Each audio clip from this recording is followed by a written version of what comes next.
Lecture 4, Founding Fathers and Declaration of Independence. The United States of America is an exception in the history of nations. Its foundation on a moral principle was conceived by a group of extraordinary men who were willing to sacrifice themselves completely for their belief in liberty. Today, we'll look at a few of our founding fathers and the greatest charter of individual liberty, the Declaration of Independence. Founding Fathers is a term used to describe the men whose efforts led to independence from Britain and continued throughout the Revolutionary War. This is a brief introduction of a few of these men, just enough I hope for you to see them distinctly in your mind. Their lives are worthy of study, so check the Week 2 assignments page for book recommendations. First is Benjamin Franklin, born in 1706 and lived until 1790, and he's from Pennsylvania. His occupations included being a printer, a scientist, inventor, author, politician, and diplomat to London from 1757 to 1770, where he represented the American view to Parliament, and as diplomat to France from 1776 to 1785. He secured the support of the French that was needed to win the Revolutionary War. Franklin signed both the Declaration of Independence when he was 70 and the U.S. Constitution when he was 81. Franklin invented many things, including the Franklin stove. It was a wood-burning stove that increased efficiency and decreased smoke, the lightning rod, wax paper, and even bifocal glasses. He also founded the first American library, hospital, and volunteer fire department. I think my favorite is that he wrote his own epitaph. That's the inscription on a tombstone. Here's what it says. The body of Benjamin Franklin, printer, like the cover of an old book, its contents torn out, stripped of its lettering and gilding, lies here, food for worms. But the work shall not be lost, for it will, as he believed, appear once more in a new and more elegant edition, revised and corrected by the author. Next is George Washington, 1732 to 1799, and he's from Virginia, and he's also known as the father of his country. His occupations were as farmer, soldier, and in the French and Indian War, he was captured by the French, and later in the war had 2 horses shot out from under him, and a politician. He is our nation's first president. He was appointed Commander-in-Chief of the Continental Army at age 43 and signed the U.S. Constitution when he was 55.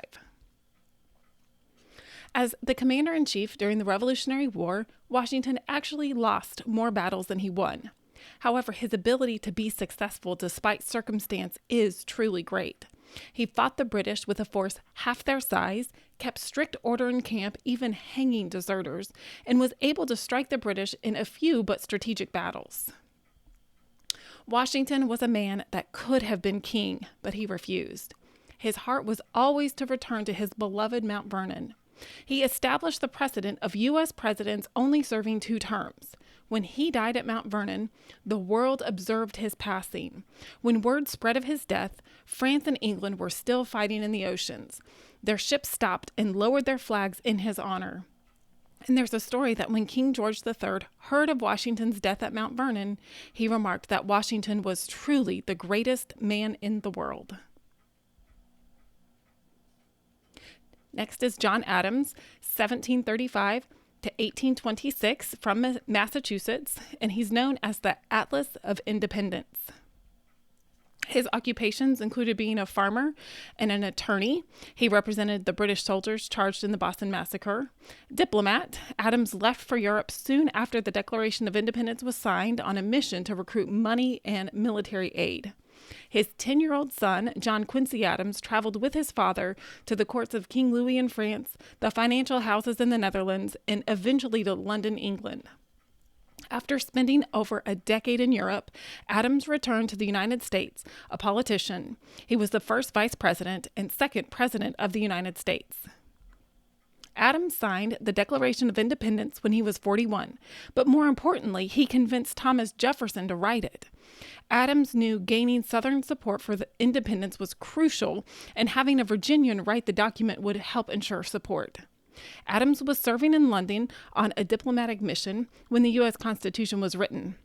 However, he did influence its creation. During a brief return home after the Revolutionary War, Adams wrote the Massachusetts state constitution. It's the oldest written constitution in effect today and served as a model for our own U.S. Constitution. What Adams is most remembered for is unfortunate: the Alien and Sedition Acts. When you hear people complain about polarization or divisiveness in politics, I want you to know that it's been a part of our political process since the contested election of 1800. Yep, it was the fourth election in U.S. history, and it was nasty. John Adams, the sitting president, was running for re-election against his old friend turned foe, Thomas Jefferson. Adams signed the Alien and Sedition Acts into law, which effectively made it a crime to say anything negative about the U.S. government and suppressed votes from newly naturalized French immigrants specifically. Several people did go to jail, but it also set forces in motion still visible in politics today, namely the two-party system and negative campaigning. What I wish John Adams to be remembered for is his political skill in preserving the new Union and keeping the U.S. out of war with Europe. Peace with Europe. He knew well the politics of Europe and guided us ably out of a looming disaster. Next, Thomas Jefferson, 1743 to 1826, and he's from Virginia. His occupations included being a farmer. His beloved home, Monticello, is pictured on the back of the nickel. He was an attorney, a diplomat. He actually served with both Franklin and Adams in France, and a politician. He was first serving in the Virginia House of Burgesses, later as the first Secretary of State and second Vice President under John Adams, and the third President of the United States. Jefferson was a member of the Continental Congress and assigned to the Committee of Five, which was responsible for writing up a formal declaration about colonial independence.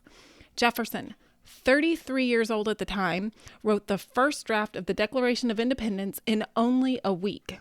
Unknown to the delegates of the Continental Congress, this declaration would become the moral foundation of a great nation and the greatest government yet to be conceived by men. Thomas Jefferson was a genius. As a tall, shy redhead, Jefferson's strength and intellect were best displayed through his pen. He authored many of America's earliest calls for the abolition of slavery. He wrote proposals to end the slave trade while serving in the Virginia House of Delegates, and even wrote it in the original draft of the Declaration of Independence. After the war, Jefferson lost his wife. Only 2 of their 6 children lived to adulthood. Sometimes when reading history, it's easy to consider great men's achievements must have happened under the best of circumstances. Pain and loss was a very present reality for Jefferson, yet despite these overwhelming losses, he continued to serve his country with the best of his ability. John Adams and Thomas Jefferson first worked together in the Continental Congress, but eventually they became bitter political enemies during George Washington's presidency. Later in life, their friendship was restored through letters, with Abigail Adams as the intermediary. Their friendship restored in life, they joined each other in death only hours apart on July 4th, 1826. Now we've met some of the men. Let's next look at the changes in government from 1776 to 1780. We'll begin with the document that started it all and 3 specifics you should remember about it. The Declaration of Independence, written in 1776, is the political birth of the United States of America, and it's the reason we celebrate the 4th of July. First, the document was needed to establish legitimacy of the new nation to foreign countries. Jefferson had to show they were a good investment and not a passing fad. The states would need military support, guns, and money to fight the war. But also because America was losing her major trading partner, England. They'd have to find, at least temporarily, other suppliers for goods not produced in America. Second, the Declaration of Independence states the moral principle that all men are created equal.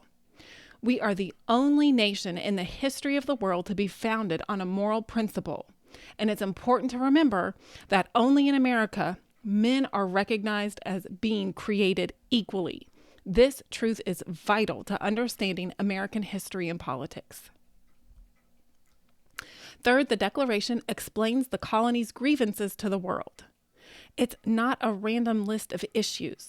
Rather, it's legal evidence that the king had violated the social contract. Remember, John Locke and other philosophers discussed how legitimate governments are organized among men who give up some freedoms in order to live in the safety provided by a group or the state. Well, Jefferson demonstrates the following violations by the king clearly and gives facts to support each point. Here are the 5 points, and we'll get into the facts when we read the Declaration. First, the king substitutes arbitrary will for law. 2, he hinders meetings and actions of the legislature. 3, he obstructs administration of justice. 4, he delivers the people to a foreign power. And 5, he abandons trust to govern the people. Now let's look at this document together. Please pause your video and grab a copy of the Declaration so you can make notes on it, or if you don't have one, just follow along on screen and take notes. I'm using this edition from the Amazon link found in the bookstore section of greatamericanstudies.com. It's published by the U.S. Government Printing Office. On some of the slides, you'll notice red text on the left of your screen. I encourage you to pause the video and write it on your own copy for future use. When in the course of human events, it becomes necessary for one people to dissolve the political bands which have connected them with another, and to assume among the powers of the earth the separate and equal station to which the laws of nature and of nature's God entitle them, a decent respect to the opinions of mankind requires that they should declare the causes which impel them to the separation. In this introduction, Jefferson is stating plainly the issue: independence from Great Britain. It's logical, rational, and with respect to the opinions of mankind. This is a great formula to follow if you're interested in winning the opinions of others, and is the opposite of the hyper-emotional reactions often made today. We hold these truths to be self-evident, that all men are created equal, that they are endowed by their Creator with certain unalienable rights, that among these are life, liberty, and the pursuit of happiness. Here it is, the phrase most Americans seem to have written on their hearts. And look at what you already know about this statement. A moral principle of equality. As a political value, all men are equal. And according to the rules of English language, the term men describes mankind, both male and female. No, we're not all the same height, the same color, or the same weight.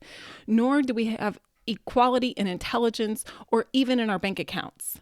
Politically, all men, rich, poor, male, female, black, white, are created by God and are endowed by God with certain unalienable rights, or as John Locke called them, natural rights, life, liberty, and property. Remember, Jefferson changed Locke's last on the list, property, to pursuit of happiness. Yes, I can hear some of you stammering, but what about slavery? What about women? They weren't political equals, and you're right. But don't discount the profound greatness of this idea and what it has accomplished over some 2.5 centuries simply because it wasn't instant perfection. That to secure these rights, governments are instituted among men, deriving their just powers from the consent of the governed. And whenever any form of government becomes destructive of these ends, it is the right of the people to alter or abolish it, and to institute new government, laying its foundation on such principles and organizing its power in such form as to them shall seem most likely to affect their safety and happiness. Here is yet another great definition of government. We already read nearly the same thing in the Mayflower Compact. Hopefully, you'll also recognize the Enlightenment idea of the social contract. A group of individuals offering to give up some of their individual rights to live in community with others. Jefferson is very clear with the responsibilities of this arrangement. Individuals, as created beings, are superior to governments, yet submit themselves willingly to government that provide for their safety and happiness. And it is the people's duty to end such governments that do not fulfill their end of the deal. But when a long train of abuses and usurpations, pursuing invariably the same object, invents a design to reduce them under absolute despotism, it is their right, it is their duty to throw off such government and to provide new guards for their future security. Such has been the patient sufferance of these colonies, and such is now the necessity which constrains them to alter their former systems of government. The history of the present King of Great Britain is a history of repeated injuries and usurpations, all having in direct object the establishment of an absolute tyranny over these states. To prove this, let facts be submitted to a candid world. Jefferson points out that it's human nature for people to prefer to suffer evils as opposed to doing something about changing their circumstance. When I was younger, there were signs posted in most women's restrooms with 1-800 numbers for battered women to call for help. I remember thinking it was crazy that any woman would stay in a relationship that was abusive. But what I didn't understand was that for many women, they preferred to stay with what they knew, even though it was terrible, rather than to change. Look, change is scary, and the fear of the unknown can be paralyzing. People will not easily be convinced to change their circumstances, but eventually, when things get bad enough, people will act. And Jefferson will now lay out the king's violations of the social contract. He has refused his assent to laws the most wholesome and necessary for the public good. He has forbidden his governments to pass laws of immediate and pressing importance, unless suspended in their operation till his assent should be obtained. And when so suspended, he has utterly neglected to attend to them. He has refused to pass other laws for the accommodation of large districts of people unless those people would relinquish the right of representation in the legislature, a right inestimable to them and formidable to tyrants only. First, the king, using his royal veto, substitutes his arbitrary will, think his personal preference, for law. The king wouldn't pass the laws decided upon by the legislatures in the colonies. He would direct royal governors to keep from enacting needful laws, and he would keep the growing colonies from establishing new counties. The law is superior to the individuals in power. He has called together legislative bodies at places unusual, uncomfortable, and distant from the depository of the public record, for the sole purpose of fatiguing them into compliance with his measures. He has dissolved representative houses repeatedly for opposing with manly firmness his invasions on the rights of the people. He has refused for a long time after such dissolutions to cause others to be elected, whereby the legislative powers, incapable of annihilation, have returned to the people at large for their exercise, the state remaining in the meantime exposed to all of the dangers of invasion from without and convulsions from within. Second, the king hinders the meeting and actions of the legislatures. Jefferson cites two examples. In 1774, the Massachusetts Assembly was moved to Salem, and in 1765, the Virginia Assembly was dissolved by the king.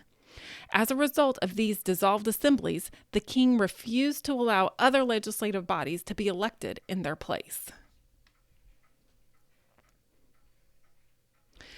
He has endeavored to prevent the population of these states for that purpose, obstructing the laws for naturalization of foreigners, refusing to pass others to encourage their migrations hither, and raising the conditions of new appropriations of lands.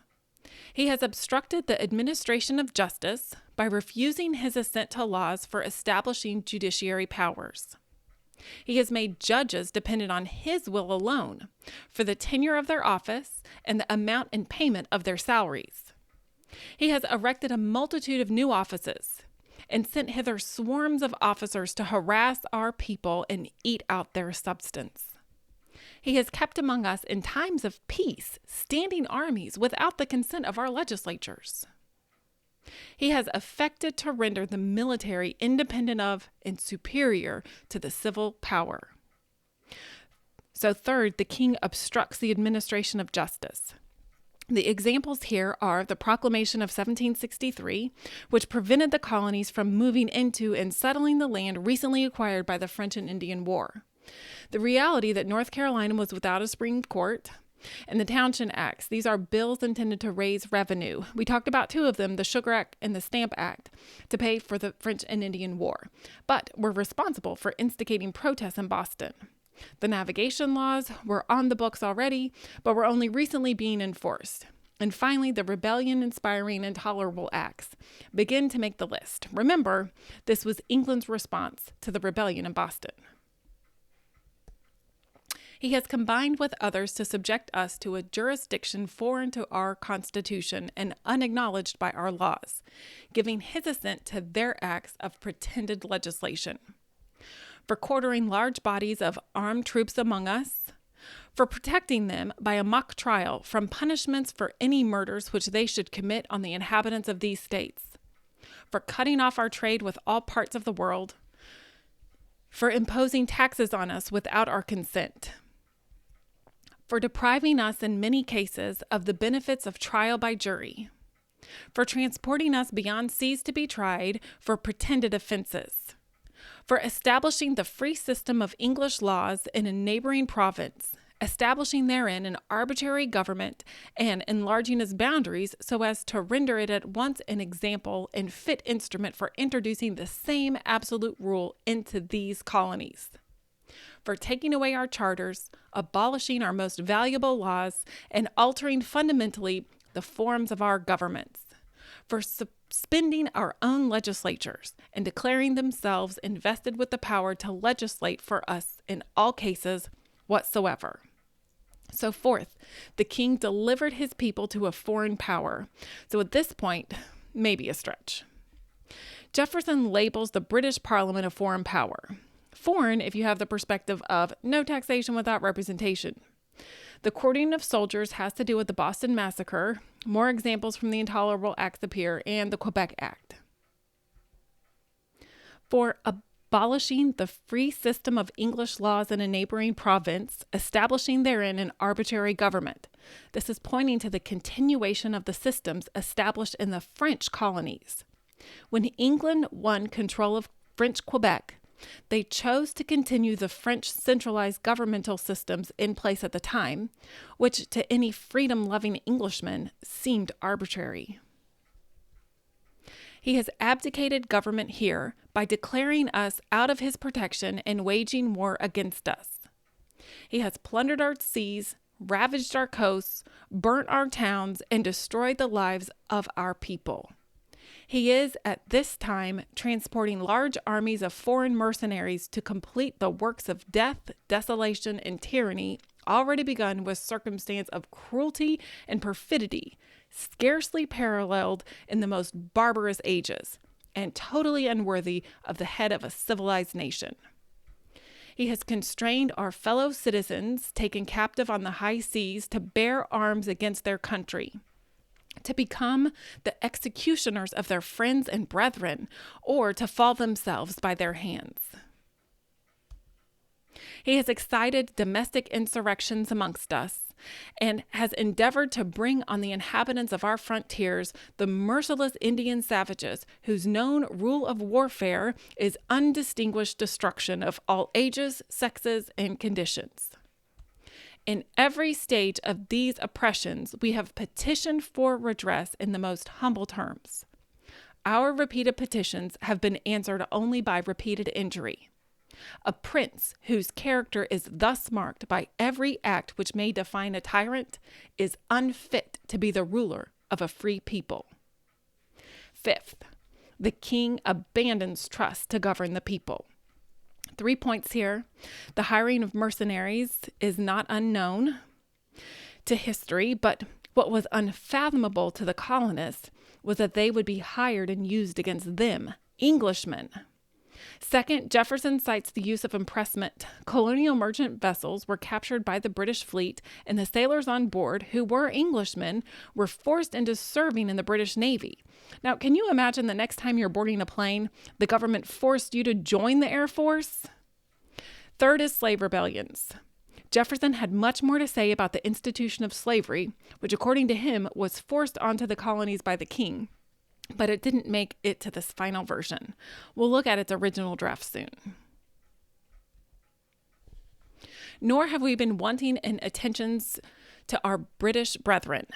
We have warned them from time to time of attempts by their legislatures to extend an unwarrantable jurisdiction over us. We have reminded them of the circumstances of our immigration and settlement here.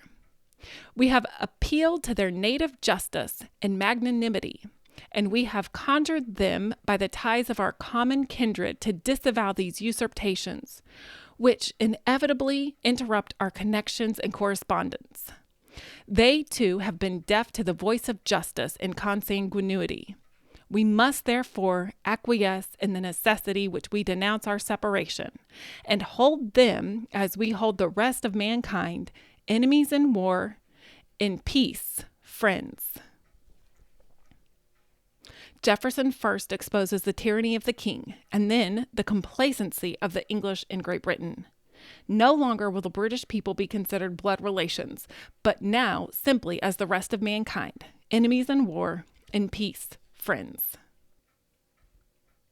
We therefore, the representatives of the United States of America, in General Congress, assembled, appealing to the Supreme Judge of the world for the rectitude of our intentions, do, in the name and by authority of the good people of these colonies, solemnly publish and declare that these united colonies are, and of right ought to be, free and independent states, that they are absolved from all allegiance to the British Crown, and that all political connections between them and the state of Great Britain is and ought to be totally dissolved, and that as free and independent states, they have full power to levy war, conclude peace, contract alliances, establish commerce, and to do all other acts and things which independent states may of right do.